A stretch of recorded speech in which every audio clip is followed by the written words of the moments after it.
You'll see in most examples that it refers to either coins or dice, and you just have to be aware that a die has six sides, because that's the one that they use. There are other dice around. They're called platonic solids, but the ones that we're considering are all cubes, so they have six sides. And if it's fair, then each side has the same probability, which is 1/6. And we have to use a tree diagram to determine the probability of obtaining two sixes. So we could have a 6, or we could have not a 6. And to write not a 6 could be either written as 6 bar or 6 prime. I will use the prime notation here. So when I write 6 prime or 6 dash, that means everything that isn't a 6. So the probability of getting a 6 would have been 1/6, and the probability of getting not a 6 would have been 5/6. And to have done this a second time, I could get a 6 or not a 6 again. This would be 1/6, this would have been 5/6. And it's the same. If I didn't get a 6 the first time, I could get a 6 a second time, which is a 6.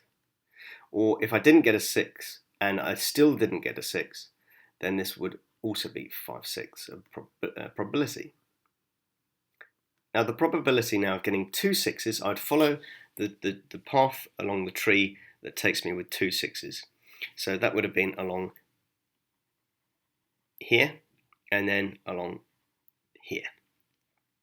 And the way that you combine these two probabilities together, whenever you go this way on a tree diagram, you multiply the probabilities together. So this would be 1 out of 36. When you multiply fractions, you multiply the top parts, which is called the numerator, and then you multiply the bottom parts, which is called the denominator, and that's the new fraction. So the answer to part A would be 1/36. What about to obtain 1/6? Well, I couldn't go along the 6 and then a 6 again, because that would be two 6s. So instead, I'm going to choose to go along a 6 and then not a 6. This would now be 1 times 5 on the top, 6 times 6 on the bottom. That's 5 out of 36. But there is another way as well. I could go down here without a 6 on the first roll, and then I did get a 6 on the second roll. Then I still have a 6, and this probability is still 5 out of 36. But because there are two different ways that I could get here, I have to choose one of them. I could go along this pink route or this pink route. And when I go down on a probability tree diagram, I add the probabilities together.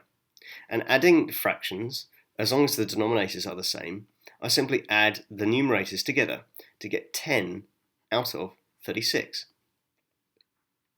And finally, the probability of getting no 6s is going to be getting down on the no 6 and then down again on the no 6. That would be a total probability of 25 out of 36.